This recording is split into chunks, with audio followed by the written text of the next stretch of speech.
Hi guys, my name is Christine and I'm a dating, relationship and personal development coach. And today I'm talking about, did your ex move on fast? And if they did, just simply do this, okay?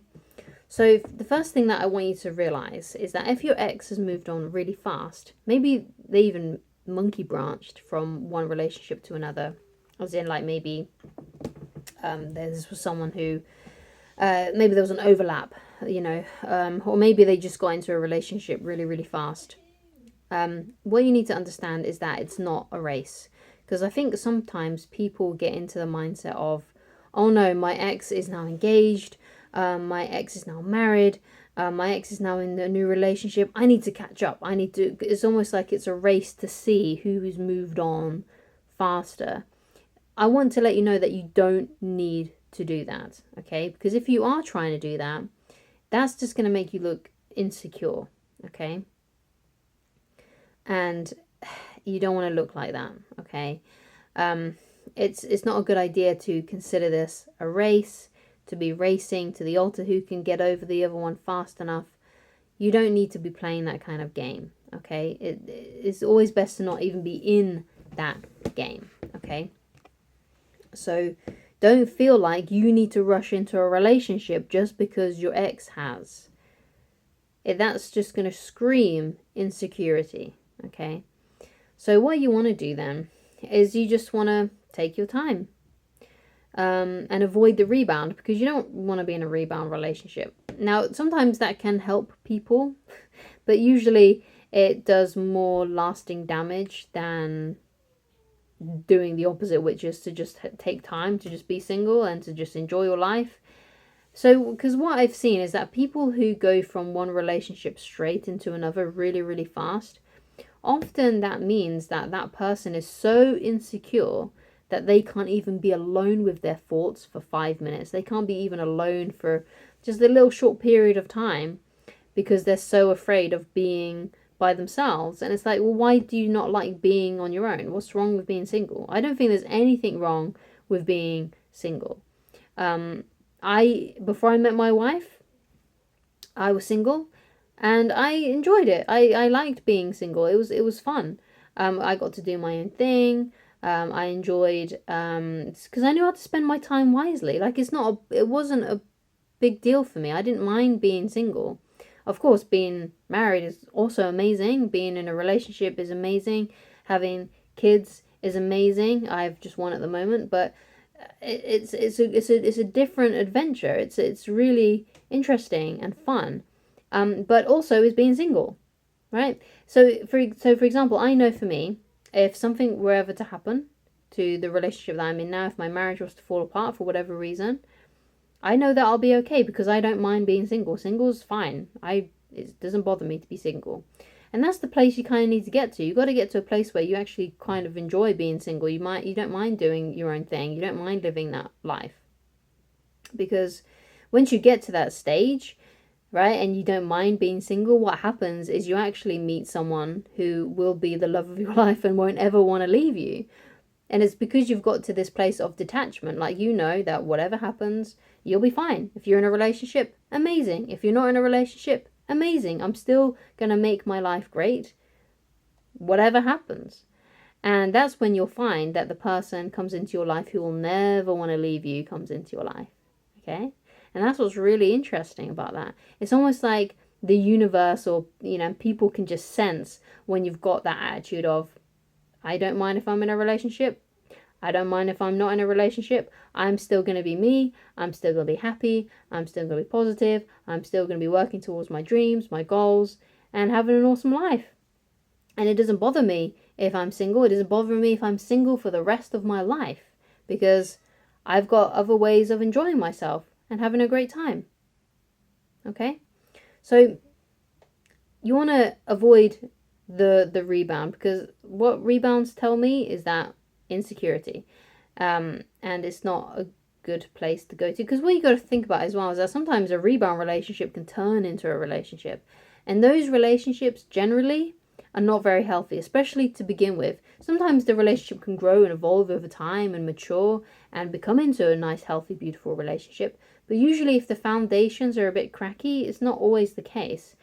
And the reason why that is because let's say you've been in a relationship with someone for like a few years, and then all of a sudden you're in a relationship with someone else, and there wasn't much of a gap.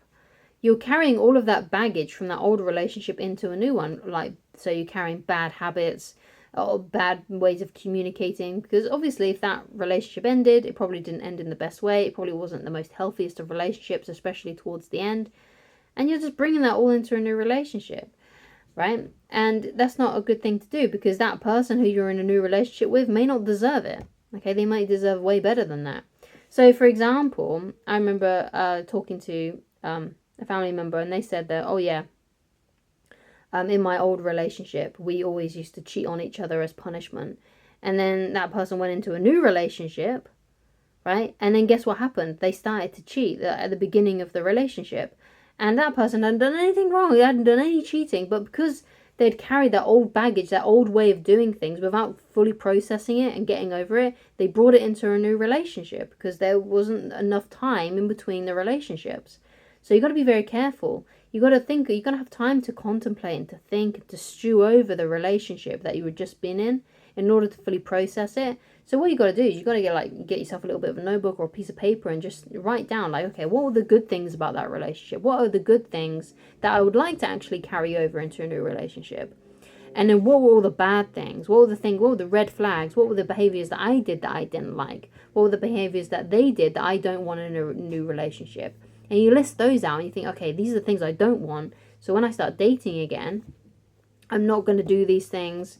I'm going to look out for people that do those things that my ex used to do that I didn't like, and I'm going to not carry on dating those people who show the same characteristics as my ex. You got to figure all this stuff out and get it down on paper so you can really look over it and think, okay, so this is what I want, this is what I don't want.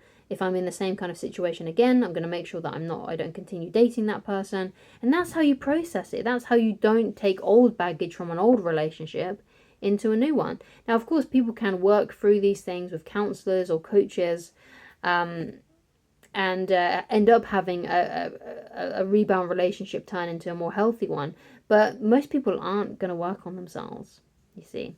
So in a way, if your ex moved on fast, you really won.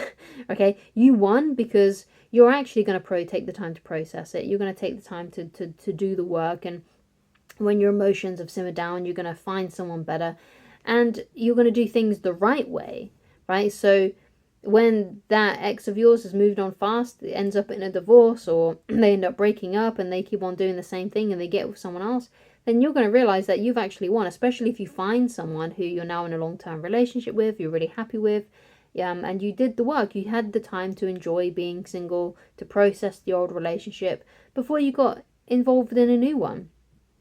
So one of the ways that you can enjoy being single then is to focus on some really important goals for yourself. So focus on things like getting into shape, making more money for yourself, creating an awesome lifestyle, making new friends, spending more time with your family members. Just try and fill up your life with really fun activities that make you feel really good about yourself, and make you feel like you're growing and making progress in life. And just get yourself a bunch of important goals and try to achieve them, attempt to achieve them, and make yourself feel good about yourself, right? There's no harm in doing that. And once you feel like your feelings have simmered down and you don't care as much about your ex, you'll always probably care to some degree. You'll probably always have memories about them. You may hear a song on the radio and it may remind you of them and take you back. But when you feel like your emotions have simmered down and they don't feel as raw, that's when you'll know that you're okay to move on into a new relationship. And especially if you've done the inner work and you figured out what you did like in that relationship, in that previous relationship, and the things that you didn't like, you know what the red flags are now to look out for when you start dating new people. When you do that kind of thing, you'll get to a good level of understanding and you'll be more acutely aware of these things. So you'll know what to look out for when you start meeting someone new. And of course, you've also processed your bad behavior, the things that you don't want to ever do and act again and say again, or the behaviors, whatever they may be. So you've now changed your own behavior, you've adjusted yourself. So now you can have an even better, healthier and happier relationship. And if your ex didn't do that, then they're not going to be on the same level as you anymore. And you're going to have a way better and happier future relationship. Okay, so if your ex has moved on fast, you have won. and you're going to be doing way better than them, especially if you do what I said in this video. And if you want to, save this video, come back to it time and time again, so you can process the information a lot better and really let it stick into your brain. So thank you so much for watching. If you'd like to get in touch with me personally and you'd like coaching with me, then please go to www.christinelovage.com, and I shall talk to you again very soon. Goodbye.